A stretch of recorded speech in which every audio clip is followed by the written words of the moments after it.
All the things that I thought were just some crazy old legend. It's real, it's a dimension that exists. Something far beyond anything I could have ever imagined was happening to me. Jim Woodford, an ambitious, self-made man, earned the nickname Diamond Jim. He was focused on providing a life of luxury for his family. Nothing was too big of a problem. He could fix it. I thought that that was my way of showing her how much I loved her, cared for our family, was by providing everything that I could. But Lorraine, a Christian, prayed for something more.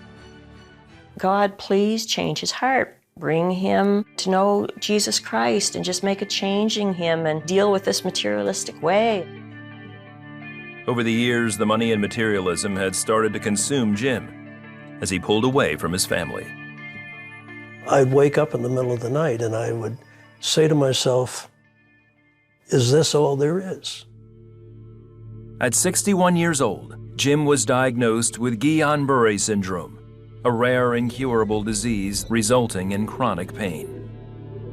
Unremitting electrical current pain in every part of my body, accompanied with paralyzing inability to move. For the next 5 years, Jim relied on prescription meds to manage the pain. He was just getting to be a very angry person. The pain was just consuming him. Never once, and this speaks to the arrogance, did I reach inside or look up to the sky and say, God, if you exist, help me out here. Not me, not Diamond Jim. In April 2014, Lorraine said a desperate prayer for Jim's heart. I said, God, I've been praying, but I haven't seen any change.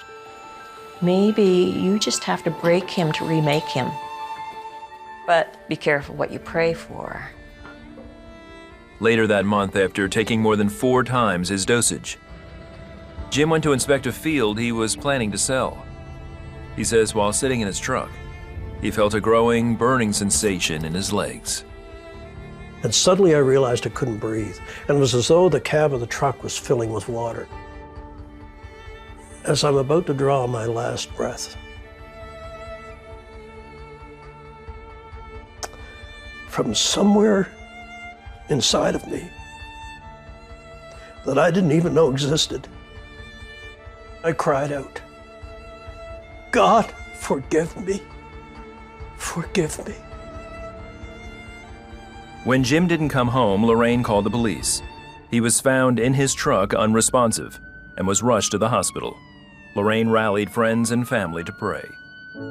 The head doctor came out and he said, your husband is severely brain damaged. There's no brain activity there. And he said, we have him on full life support because his organs have all shut down. He said, there is no way to bring him back. I was apologizing for praying what I prayed, but I didn't know it would come to this. There was something else she didn't know. Since the attack, Jim had been experiencing a very different reality. I looked to the right and there's this incredible vista of beautiful flowers and meadows. And I turned my vision to the left and that beautiful green grass went from green to brown to scorched to black and dropped off in a crevasse. I saw the most hideous creature you could ever imagine. And I fell back in abject terror, the look of hatred in its eyes for me and all of mankind. But at this point, I turned toward the light and I raised both hands this time and I cried out, God, help me, help me. Then, Jim says 3 angels came and took him through heaven.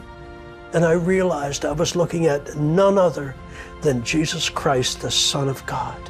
And he looked at me with those violet eyes, and all I heard was,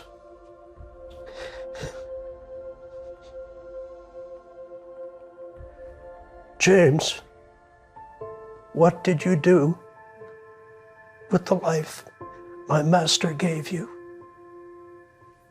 I had no answer.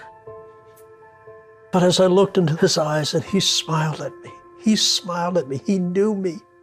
I saw such intense love and forgiveness for me who deserved nothing. And that was the moment I was his forever. Whatever was about to become of me, I was his. I loved him, and he loved me. Jim says he wanted to stay, but Jesus had other plans for him. Go back and tell your brothers and sisters of the wonders we have shown you. Suddenly, I'm in a cold hospital room on a gurney, screaming at the top of my lungs, scared the daylights out of some of the nurses. And a nurse came out and said, Mrs. Woodford, can you come here with me? And I thought, he's gone. I'm just overwhelmed that I'm seeing Lorraine again. I said, look, Lorraine, I saw Jesus, and Jesus has horses. The more I could talk to him and know that he was sane, I knew God had restored him. Lorraine realized God had also answered her prayer to break Jim, to remake him. He was focused on Jesus, and he became much gentler. And while Jim still has the markers of Guillain-Barré syndrome, he has been completely pain-free. Today, Jim is intent on telling everyone he can about salvation in Jesus Christ. You have to open the door of your heart to let him in, and the door of my heart has now been opened.